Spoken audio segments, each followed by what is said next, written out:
Hello, welcome to my channel. आज हम लोग 25 मार्च के डेली करंट अफेयर डिस्कस करेंगे। तो जानते हैं आज कौन से इंपॉर्टेंट न्यूज़ आर्टिकल हैं। पहली जो न्यूज़ है वो जल शक्ति अभियान कैच द रेन कैंपेन के बारे में है। तो कॉन्टेक्स्ट ये है कि वर्ल्ड वाटर डे के दिन प्राइम मिनिस्टर ने जल शक्ति अभियान कैच द रेन कैंपेन को लॉन्च किया है। अब हम लोग इस कैंपेन के बारे में जानते हैं। तो ये जो कैंपेन है वो जन आंदोलन कैंपेन है, जिसको लॉन्च इसलिए किया गया है कि ये जो कैंपेन होगा वो वाटर कंजर्वेशन को और ज़्यादा इंक्रीज करेगा ग्रास रूट लेवल पे थ्रू द पीपल पार्टिसिपेशन। जब पीपल पार्टिसिपेट करेंगे तो ग्रास रूट लेवल पे जो वाटर कंजर्वेशन है वो और ज़्यादा इंक्रीज होगा इस कैंपेन के थ्रू। और ये जो कैंपेन है वो water conservation across the country को और ज़्यादा एक्सलेट करेगा। और इस कैंपेन का मेन एम ये है कि जो सारे स्टेक होल्डर हैं उनको वो इनकरेज करेगा कि रेन वाटर हार्वेस्टिंग स्ट्रक्चर को वो क्रिएट करें। और जो rain water harvesting structure create किए जाएंगे वो क्लाइमेट कंडीशन और सब सॉइल स्ट्रेटा के लिए भी सुटेबल होंगे। और ये जो स्ट्रक्चर बनाए जाएंगे रेन वाटर को हार्वेस्ट करने के लिए वो इस कैंपेन के थ्रू इंश्योर करेंगे कि वो प्रॉपर रेन वाटर को स्टोर कर सकें। और इस कैंपेन की जो टैगलाइन है वो है catch the rain where it fall when it's fall.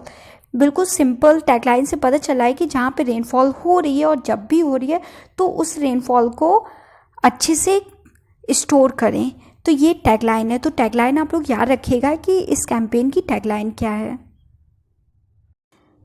ये जो कैंपेन है उसको national water mission ministry of जल शक्ति द्वारा इम्प्लीमेंट किया जा रहा है। और ये जो कैंपेन है वो इंडिया के सारे रूरल और अर्बन एरियाज़ है उसको कवरेज करेगा। और ये जो कैंपेन है वो मार्च 22 से लेकर नवंबर 30 तक इम्प्लीमेंट किया जाएगा, क्योंकि मार्च और नवंबर के बीच में प्री मानसून से मानसून पीरियड चलता है इंडिया में। इस वजह से ये जो कैंपेन है वो मार्च से लेकर नवंबर 30 तक इम्प्लीमेंट किया जाएगा। अब हम लोग जानते हैं इस कैंपेन के अंदर क्या डिफरेंट एक्टिविटीज़ की जाएगी। तो पहला जो मेन ऑब्जेक्टिव होगा इस कैंपेन के अंदर वो होगा removal of encroachment and desilting of tank. जो भी टैंक मतलब बनाए जाते हैं वाटर हार्वेस्टिंग में, अगर उनके अंदर प्रॉपर वाटर कंजर्व नहीं हो पा रहा है तो उससे रिलेटेड जो भी इंक्रोचमेंट है उसको रिमूव किया जाएगा। और अगर टैंक को बहुत दिनों तक यूज़ ना किया जाए तो उसका डीसिल्टेशन होने लगता है। तो ये जो प्रॉब्लम है उसको भी रिमूव किया जाएगा इस कैंपेन के अंडर। और इस कैंपेन के अंडर वाटर हार्वेस्टिंग पिट भी बनाई जाएगी और roof top rain water harvesting structure conservation भी डेवलप किए जाएंगे और जो डैम है उसको भी चेक किया जाएगा। नेक्स्ट जो ऑब्जेक्टिव है वो है रिमूवल ऑफ ऑब्स्ट्रक्शन। और थर्ड जो ऑब्जेक्टिव है वो है जो ट्रेडिशनल वाटर हार्वेस्टिंग सिस्टम है उसको रिपेयर किया जाएगा। जैसे ट्रेडिशनल वाटर हार्वेस्टिंग सिस्टम है जैसे स्टेप वेल। जैसे आपको पता होगा कि जो वेल होते हैं, जो कुआं होते हैं, तो वो वाटर को, जो रेन वाटर है उसको बहुत ज़्यादा कंजर्व करने में हेल्प करते हैं।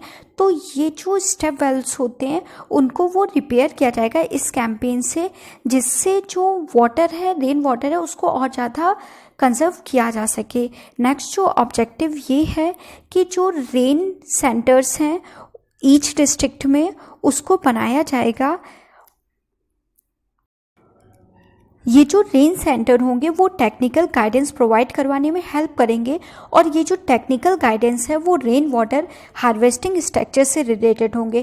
जैसे किसी भी रूरल और अर्बन एरिया में रेन वाटर हार्वेस्टिंग स्ट्रक्चर को कंस्ट्रक्ट किया जा रहा है तो फिर ये जो रेन सेंटर होंगे वो टेक्निकल गाइडेंस प्रोवाइड करेंगे। अब हम लोग वर्ल्ड वाटर डे के बारे में जानते हैं। तो वर्ल्ड वाटर डे हर साल 20 मार्च को सेलिब्रेट किया जाता है यूनाइटेड नेशन द्वारा।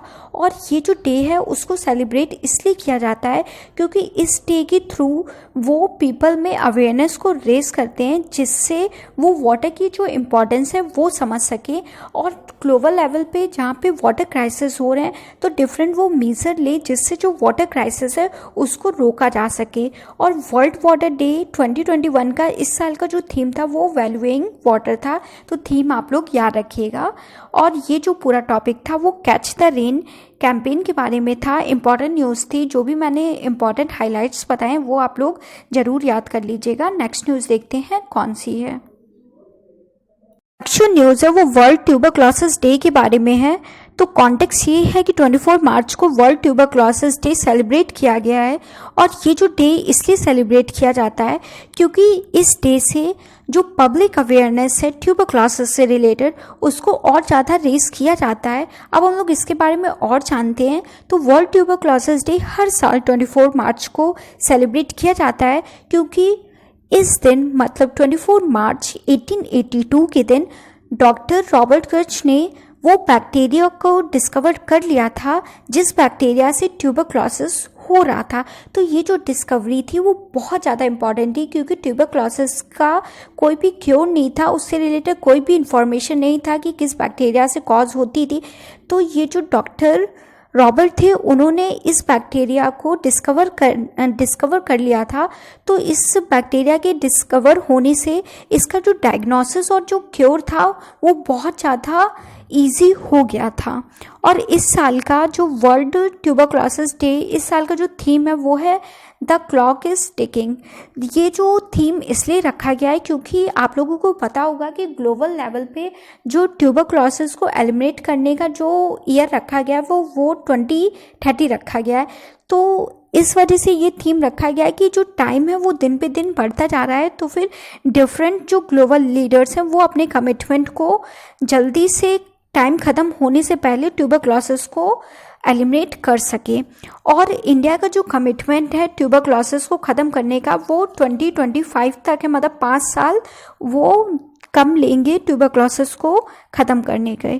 तो ये जो पूरा टॉपिक था वो वर्ल्ड ट्यूबरक्लोसिस डे के बारे में था। नेक्स्ट न्यूज़ देखते हैं कौन सी है। नेक्स्ट जो न्यूज़ है वो वर्ल्ड हैप्पीनेस रिपोर्ट 2021 के बारे में है। तो कॉन्टेक्स्ट ये है कि वर्ल्ड हैप्पीनेस रिपोर्ट 2021 को रिसेंटली रिलीज़ किया गया है। जैसा कि नाम से पता चल रहा है वर्ल्ड हैप्पीनेस रिपोर्ट। तो इस रिपोर्ट में जो हैप्पीनेस का लेवल है उसको इवैल्यूएट किया जाएगा डिफरेंट अकाउंटिंग फैक्टर से। और ये जो अकाउंटिंग फैक्टर हैं वो हैं GDP, social support, personal freedom और level of corruption in each nation. अब हम लोग इस रिपोर्ट के बारे में और जानते हैं। ये जो रिपोर्ट है वो एनुअल रिपोर्ट है, इसका मतलब हर साल इस रिपोर्ट को रिलीज़ किया जाता है। और ये जो रिपोर्ट है उसको United nation sustainable development solution network द्वारा पब्लिश किया जाता है। वेरी इंपॉर्टेंट पॉइंट, आप लोग याद रखिएगा कि वर्ल्ड हैप्पीनेस रिपोर्ट जो है वो United nation sustainable development solution network द्वारा पब्लिश की जाती है। इस रिपोर्ट में जो कंट्री है, कंट्री के अंडर जो सिटीज़न है वो कितने खुश हैं उससे रिलेटेड कंट्री को रैंकिंग दी जाती है। और इस साल की जो रिपोर्ट थी 2021 की जो वर्ल्ड हैप्पीनेस रिपोर्ट थी उसमें उन्होंने कोविड-19 की वजह से जो भी इफ़ेक्ट हुए हैं उससे रिलेटेड भी फोकस किया है। और कोविड-19 की वजह से जो वर्ल्ड में जो पीपल हैं वो कितने डर गए हैं उससे रिलेटेड भी फोकस किया गया है। ये जो रिपोर्ट है उसके अंदर जो डेटा को यूज़ किया जा रहा है वो गॉल अप वर्ल्ड पूल की सर्वे द्वारा किया जा रहा है। मतलब ये जो गॉल अप वर्ल्ड पूल है वो एक तरह का पूल है जिसमें जो पीपल हैं वो 3 इंडिकेटर से रिलेटेड वोटिंग करेंगे।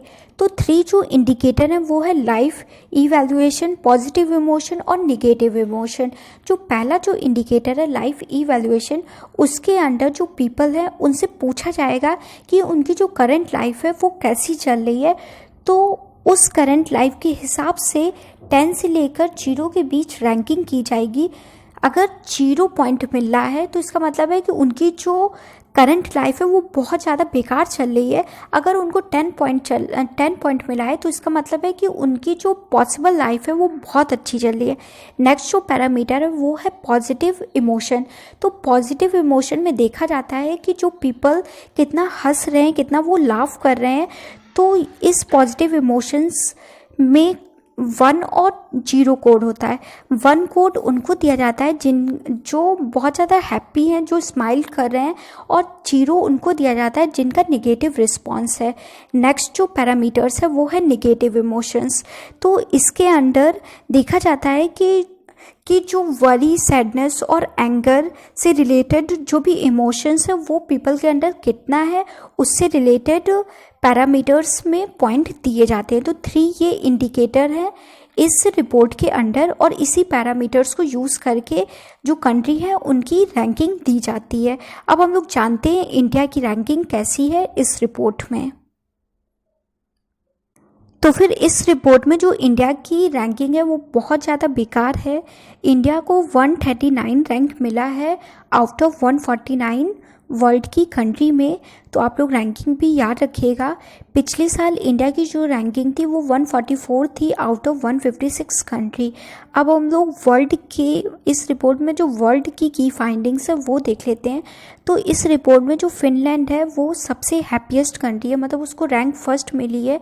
और फिनलैंड जो है वो लगातार 4 साल से फर्स्ट पोजीशन होल्ड कर रही है। सेकंड जो पोजीशन है वो आइसलैंड की है, थर्ड जो है वो डेनमार्क की है, फोर्थ जो है वो स्विट्ज़रलैंड की है। आप लोग सिर्फ फर्स्ट पोजीशन याद रखिएगा। फर्स्ट पोजीशन अगर आप लोगों की याद होगी तो उतना ही भी सफिशेंट है। और जो वर्ल्ड की मोस्ट अनहैप्पी कंट्री है वो है अफ़गानिस्तान, सेकंड पे है जिम्बाब्वे, थर्ड पे है रवांडा। तो फर्स्ट पे याद रखिएगा कि मतलब जो सब फर्स्ट पे है फिनलैंड, और सबसे जो अनहैप्पी कंट्री है वो अफ़गानिस्तान है। और इंडिया की जो रैंकिंग है वो 139 है। तो ये जो पूरा टॉपिक था वो वर्ल्ड हैप्पीनेस रिपोर्ट 2021 के बारे में था। नेक्स्ट न्यूज़ देखते हैं कौन सी है।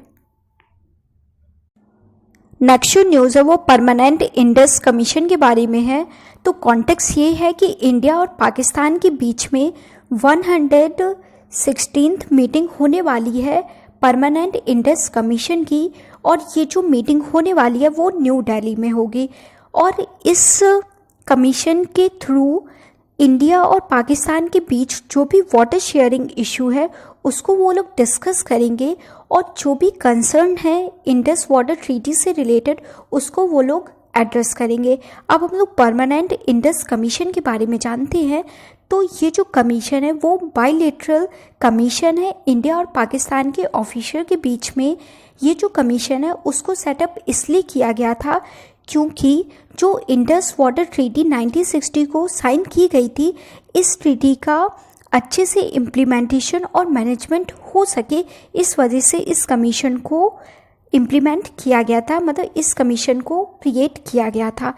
ये जो कमीशन है उसकी जो मीटिंग है वो साल में एक बार होती है, और मतलब एनुअल बेसिस पे इसकी मीटिंग होती है।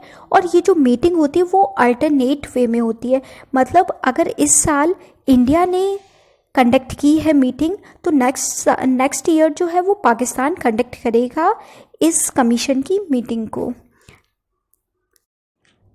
अब हम लोग जानते हैं कि ये जो परमानेंट इंडस कमीशन है उसके फंक्शन क्या है। तो जैसा कि मैंने आपको पहले बताया कि परमानेंट इंडस कमीशन जब ट्रीटी साइन हुई थी इंडस वाटर ट्रीटी 1960 में, उसका मेंटेनेंस और उसका इम्प्लीमेंटेशन अच्छे से हो, उस वजह से ये जो कमीशन है उसका सेटअप किया गया था। तो मेन जो ऑब्जेक्टिव यही है कि जो ट्रीटी है, जो इंडस वाटर ट्रीटी है, उसका जो इम्प्लीमेंटेशन है वो अच्छे से हो सके।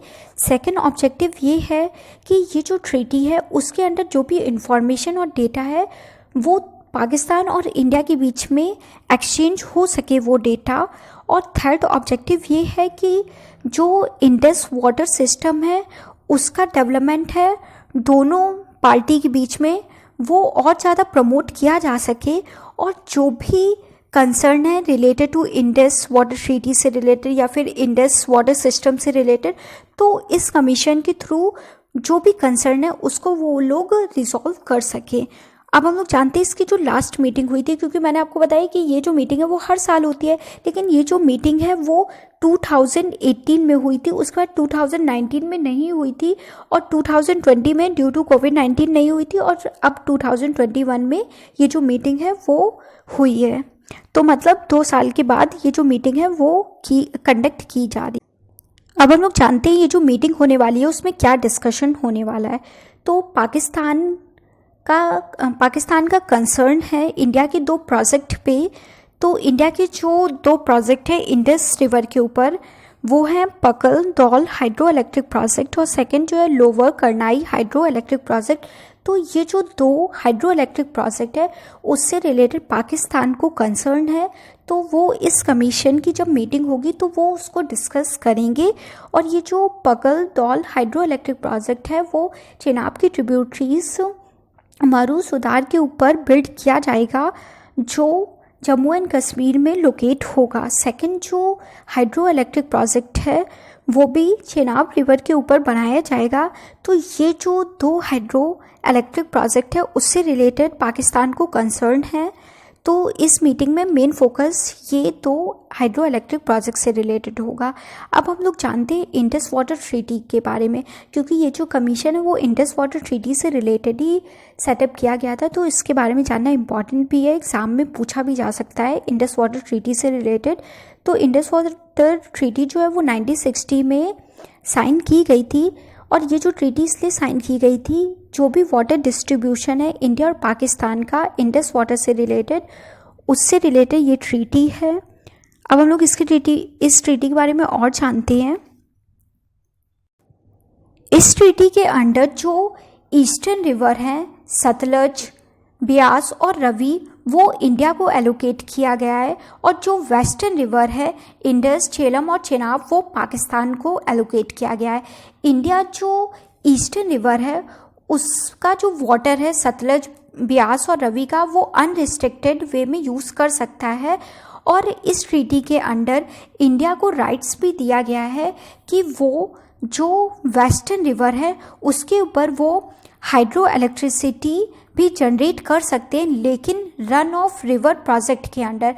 मतलब ये जो हाइड्रो इलेक्ट्रिसिटी प्रोजेक्ट होगा वो ज़्यादा बड़ा नहीं होगा, वो जो भी फ्लो होगा रिवर का वहाँ पे बैराज बना सकते हैं, मतलब वाटर को रोक के वो हाइड्रो इलेक्ट्रिसिटी प्रोड्यूस करवा सकते हैं रन ऑफ रिवर प्रोजेक्ट के अंडर। लेकिन जो वॉल्यूम होगा रिवर का वो कम नहीं होना चाहिए, मतलब इंडिया जो है वो बड़े डैम्स नहीं बना सकता है ये जो वेस्टर्न रिवर्स है, लेकिन वो हाइड्रो इलेक्ट्रिसिटी है उसको वो जनरेट कर सकता है। लेकिन इस ट्रीटी के अंडर ये भी राइट्स दिया गया है कि पाकिस्तान जो है वो कंसर्न रेज कर सकता है वेस्टर्न रिवर में जो भी हाइड्रो इलेक्ट्रिसिटी प्रोजेक्ट है उससे रिलेटेड। तो ये पूरी इंडस वाटर ट्रीटी के बारे में था, और ये जो पूरी न्यूज़ थी वो परमानेंट इंडस कमीशन के बारे में था, इम्पॉर्टेंट न्यूज़ थी। नेक्स्ट न्यूज़ देखते हैं कौन सी है। नेक्स्ट जो न्यूज़ है वो world summit on information security forum 2021 के बारे में है। तो कॉन्टेक्स्ट ये है कि ये जो समिट है उसमें यूनियन मिनिस्टर ऑफ टेलीकॉम ने रिप्रेजेंट किया है इंडिया को। अब हम लोग इस समिट के बारे में जानते हैं। तो ये जो समिट है वो वर्ल्ड की लार्जेस्ट एनुअल गैदरिंग है, और ये जो गैदरिंग है वो इंफॉर्मेशन और कम्युनिकेशन टेक्नोलॉजी से रिलेटेड है। और ये जो समिट है world summit on information security forum 2021, इसको दो फेज़ में अप्रूव किया गया था। पहला जो फेज़ है वो जनेवा 2003 में अप्रूव किया गया था, और सेकंड फेज़ जो है वो ट्यूनिस जो 2005 में इसका अप्रूवल हुआ था। और ये जो फोरम है उसका मेन एम ये है कि जो रिच कंट्री और पुअर कंट्री के बीच में जो ग्लोबल डिजिटल के बीच में डिफरेंस है, मतलब जो रिच कंट्री है वहाँ पे तो ग्लोबल डिजिटलाइजेशन बहुत अच्छा है, लेकिन पुअर कंट्री है वहाँ पे ग्लोबल डिजिटल है वो बहुत ज़्यादा कम है। तो ये जो रिच और पुअर कंट्री के बीच में जो डिफरेंसेस आ रहे हैं ग्लोबल डिजिटल से रिलेटेड, उससे रिलेटेड वो एक ब्रिज क्रिएट करेंगे। मतलब जो पुअर कंट्री है वहाँ पे भी ग्लोबल डिजिटलाइजेशन को वो इंक्रीज़ करेंगे, और जो इंटरनेट एसेसिबिलिटीज़ है उसको वो बहुत ज़्यादा इंक्रीज़ करेंगे डेवलपिंग कंट्री में और पुअर कंट्री में। ये जो और इसको ऑर्गेनाइज जो है वो United telecommunication union, UNESCO, UNDP, UNCTAD द्वारा किया गया है। तो ये पॉइंट इंपॉर्टेंट है, याद रखिएगा ये जो समिट है वो किसके द्वारा ऑर्गेनाइज की गई है। अब हम लोग इंटरनेशनल टेलीकम्युनिकेशन यूनियन के बारे में जान लेते हैं, क्योंकि ये जो समिट है वो इसके द्वारा ही ऑर्गेनाइज की जा रही है। तो इंटरनेशनल टेलीकम्युनिकेशन यूनियन जो है वो यूनाइटेड नेशन की स्पेशलाइज्ड एजेंसी है, और ये जो स्पेशलाइज्ड एजेंसी है वो इंफॉर्मेशन एंड कम्युनिकेशन टेक्नोलॉजी से रिलेटेड है, और इसको 1865 में इस्टेब्लिश किया गया था as a international telegraph union के तौर पे। ये one of the oldest international organisation है जो ऑपरेशन में है, और इस यूनियन के अंडर जितने भी मेंबर है यूनाइटेड नेशन के वो इसमें पार्टिसिपेट कर सकते हैं। अभी करेंटली 193 मेंबर हैं इस इंटरनेशनल टेलीकम्युनिकेशन यूनियन में। इसका जो हेडक्वार्टर है वो जेनेवा स्विट्ज़रलैंड में है। तो ये जो पूरी इन्फॉर्मेशन थी वो world summit on information security forum 2021 के बारे में थी। नेक्स्ट न्यूज़ देखते हैं कौन सी है। नेक्स्ट जो न्यूज़ है वो पैरासोमिया के बारे में है।